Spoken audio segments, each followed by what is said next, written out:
Bismillahir Rahmanir Rahim. Assalamu alaikum. You're watching Humsab TV and I am Muneeb Hamid with the English news. Judiciary will ensure free, fair elections, Chief Justice of Pakistan Mian Saqib Nisar. Expressing his firm belief in democracy, Chief Justice of Pakistan Mian Saqib Nisar said on Sunday the judiciary would ensure free and fair general elections in the country. You will have free and fair elections. I am making this announcement on behalf of my brother judges and entire judiciary, the Chief Justice told Punjab Chief Minister Shehbaz Sharif thrice during the hearing of a suo motu case regarding provision of clean drinking water and disposal of untreated wastewater and hospital waste. Mr. Shehbaz appeared before a three-judge bench of the Supreme Court in compliance with an order issued the other day after the Chief Justice was informed that 540 million gallons of wastewater of Lahore city was being discharged daily into the Ravi without being treated. At the outset of the hearing, Chief Justice Nisar told the Chief Minister that the court realized that the Punjab government's performance was better than of other provinces, but still there were many areas which needed attention. Chairman Pakistan Interfaith League Sajid Ishaq expressed deep sorrow on the sad demise of human rights activist Asma Jahangir. Sajid Ishaq said that Asma Jahangir dismissed dictatorship and devoted her life to the establishment of justice and rule of law. But today the country is deprived of a fearless, brave social activist and lawyer. He said that she was not an individual but an effective voice for human rights. MQM Pakistan leaders fighting for own interests. Opposition leader Syed Khurshid Ahmad Shah. Leader of opposition in the National Assembly, Syed Khurshid Ahmad Shah, has said that the Muttahida Qawmi movement has been divided due to internal differences and its leaders are fighting each other to secure their personal interests. He said that if former Federal Interior Minister Chaudhry Nisar Ali Khan had any difference with the leadership, he should quit the Pakistan Muslim League Nawaz instead of resorting to blackmailing tactics. Talking to the media at his residence here on Sunday, Mr. Shah said that Pakistan Muslim League and President Nawaz Sharif wants to bring Maryam Nawaz in his place, despite talking about Shehbaz Sharif as his successor. This is evident from PMLN public meeting where Maryam Nawaz's address follows Nawaz Sharif's speech. He said that threat to democracy always persisted in Pakistan and his Pakistan People's Party was trying to ensure that democracy continued in the country.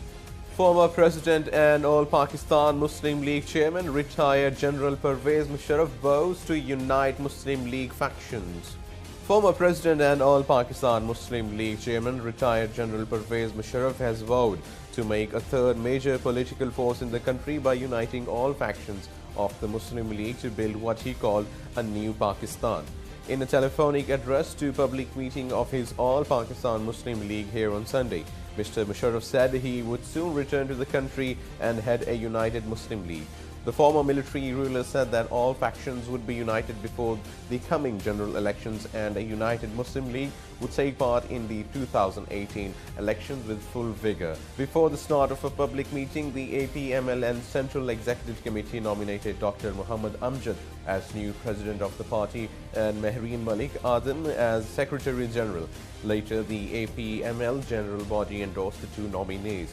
Mr. Musharraf claimed that the APML had firm roots in Pakistan, adding that every Pakistani without any discrimination of gender, ethnicity or language differences could join his party. 3 more policemen detained in Naqib murder case. 3 more policemen have been detained for interrogation in the murder case of Naqibullah Mahsood, who was gunned down with 3 other persons in an alleged staged encounter in Shah Latif town of National Highway on January 13. Police sources told that the policemen were detained in the Malir area. They, however, added that the held policemen were not members of former Malir SP Rao Anwar's core team. The 3 detained policemen were basically witnesses as they were involved in one way or another in transferring Naqibullah Mahsood from one place to another, etc., said a police source. Earlier, 6 policemen had been arrested over charges of their involvement in the murder. They had allegedly detained Naqibullah and 2 other persons at a restaurant in the Sohrab Ghoth area. 2 of them were later released, who identified the 6 accused policemen as being involved in their abduction. They have been remanded in police custody for interrogation. Palestinian leader seeks Russia's backing over Jerusalem. Palestinian President Mahmoud Abbas visits Russia on Monday in bid to secure Russian President Vladimir Putin's support following Washington's recognition of Jerusalem as Israel's capital.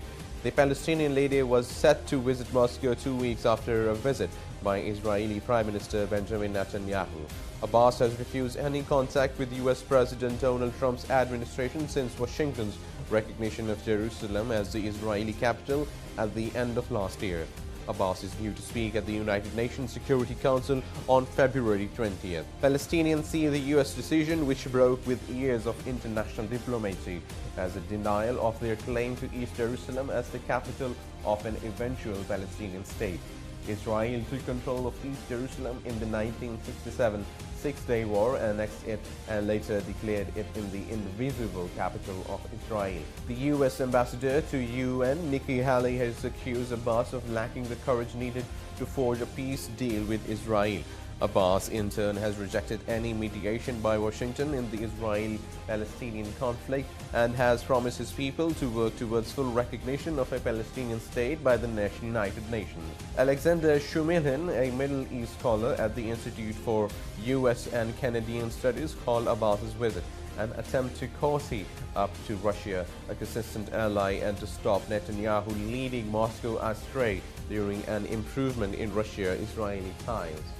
Drone strike kills 6 Al-Qaeda suspects in Yemen. A drone strike killed 6 suspected Al-Qaeda militants in central Yemen on Sunday, a security official said. The U.S. military is the only force known to operate armed drones over Yemen. The official said the strike happened after sundown and targeted a vehicle in Bayda province. An unmanned drone, likely American, bombed the group's vehicle in the area of Kaifa, where Al-Qaeda is active, the official said. Egyptian army claims eliminating 16 militants in Sinai. 16 militants were killed and 4 arrested in a major security operation launched by Egypt on Friday, the Egyptian military said on Sunday, the first casualties in a campaign aimed at crushing insurgents behind a strike of attacks.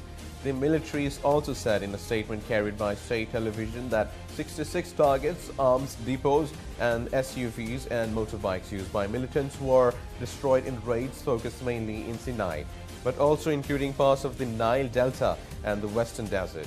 President Abdel Fattah al-Sisi, who is seeking re-election in March, ordered the armed forces in November to defeat militants within 3 months after an attack on a mosque killed more than 300 people, the deadliest such incident in the Arab world's most populous country. Turkey accused of obstructing gas drill ship in Mediterranean. Cyprus said on Sunday the Turkish military was obstructing a drill rig contracted by Italy's Eni from approaching an area to explore for natural gas, highlighting tensions over offshore resources in the Mediterranean. The Saipem 12,000 drill ship had been heading from a location southwest of Cyprus towards an area southeast of the island when it was stopped by Turkish warships on Friday, Cyprus said. There was no immediate comment from Turkey. Cypriot President Nikos Anastasiades said Cyprus was taking necessary steps over the matter but seemed keen to play down any escalation. Britain's Foreign Minister Boris Johnson's independent probe into Rohingya killings. Britain's Foreign Minister Boris Johnson stopped off in Myanmar on Sunday to press Aung San Suu Kyi on the need for an independent probe into violence in Rakhine State, as the country faces mounting pressure to punish troops accused of atrocities against the Muslim Rohingya. Johnson met with the embattled Myanmar leader, whose reputation among the international community has crumbled over her handling of the Rohingya crisis in the capital, Naypyidaw, while on a 4-day Asian tour. The meeting followed Johnson's visit to a refugee camp in Bangladesh's Cox's Bazar district, where nearly 700,000 Rohingya have sought sanctuary after fleeing a Myanmar army crackdown launched in northern Rakhine last August. Theresa May and Irish Prime Minister Leo Varadkar head to Belfast amid Stormont deal speculation. Theresa May and Irish Prime Minister Leo Varadkar are to visit Belfast later for talks with the Stormont parties. It comes amid speculations the DUP and Sinn Féin are close to agreeing a deal to restore developed government. Several previous rounds of talks between the two parties have failed to break the deadlock. Northern Ireland has been run by civil servants since the power-sharing executives made up of the DUP and Sinn Féin collapsed in January last year. The late Martin McGuinness pulled Sinn Féin out of the coalition, objecting to the DUP's handling of scandal over green energy scheme. And now the sports news. Ronaldo hits hat-trick as Real rout Sociedad before PSG clash.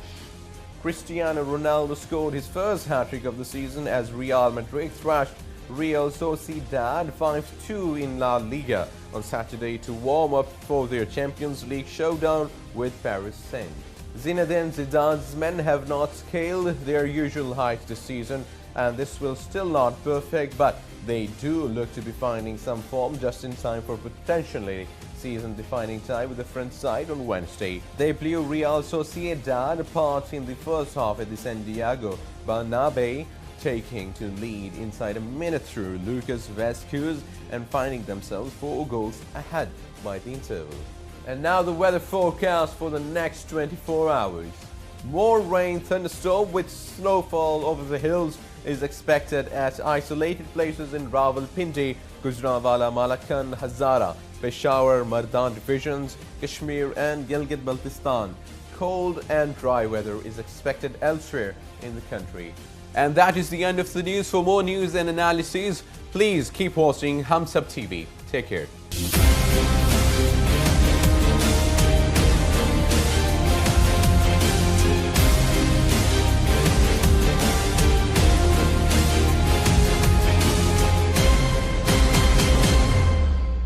Please subscribe to Hums Up TV and hit the notification icon on the screen to get the latest updates of our channel.